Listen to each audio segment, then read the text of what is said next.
So good morning all of you. Today we have a case analysis of CIT Priya Village Roadshow Limited 2011 322 ITR Delhi structured according to a specified format. So the understanding of this case was that the primary use in this law was expenditure incurred on feasibility studies for technology advancement related to existing business. So in this business we have a issue of technology advancement related to the feasibility of the study. So in this business there in this their business advancement should be classified as a revenue expenditure, especially since the project was ultimately abandoned without creating any new asset. So here the issue was abandoned, the issue was completely abandoned without creating any new assets, since it is due to the not receiving of the revenues expenditure. So case analysis uh, of this issue was the SAC Priya Village Roads Limited conducted feasibility studies to explore potential technology advancement for their existing business operations. In this, the Priya Roads Limited, who conducted a feasibility studies to explore potential technology advancement for their business operations. And however, these studies did not lead to establishment of new asset.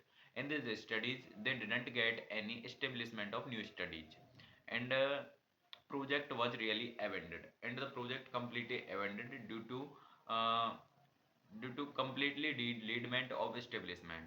The tax authorities initially classified the expenditure as capital in nature, prompted the SAC to appeal.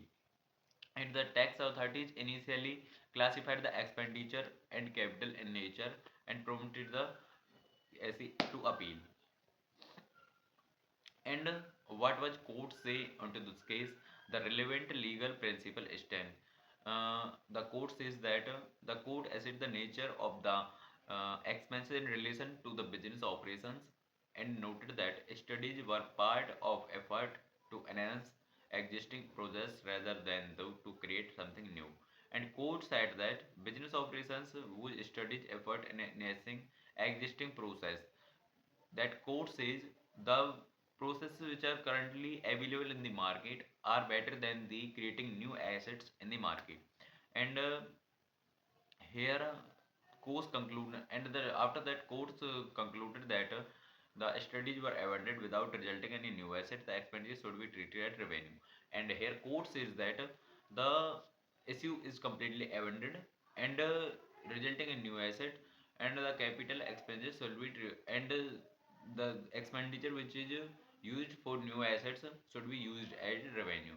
And after it, relevant provisions of case law. Here the relative relevant provisions of case law are: the relevant legal principle stands from the destination between capital and capital structure revenue expenditure. Here the relevant principle between distinctions of capital and capital expenditure according to income tax act law establish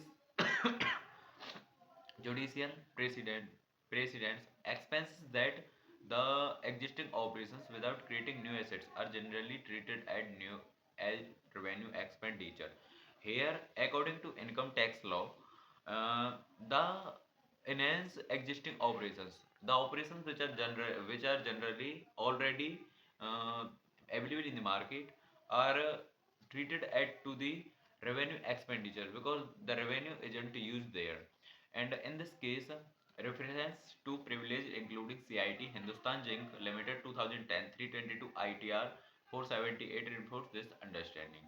So judicial remark of this study: the Delhi court remarked that the feasibility studies were not conducted in common administration and finance through a existing business operations in context, the was crucial in determining the nature of the expense, ultimately leading to the conclusion the expenditure was a revenue nature. So the conclusion of the case is the ruling in CIT we Priya Village Roadshows Limited established an important precedent for classifying expenditure related to the feasibility studies, and the court decision reinforced the principle that expenses aim at improving existing business functions which do not culminate in the asset nature should be treated as revenue expenditure.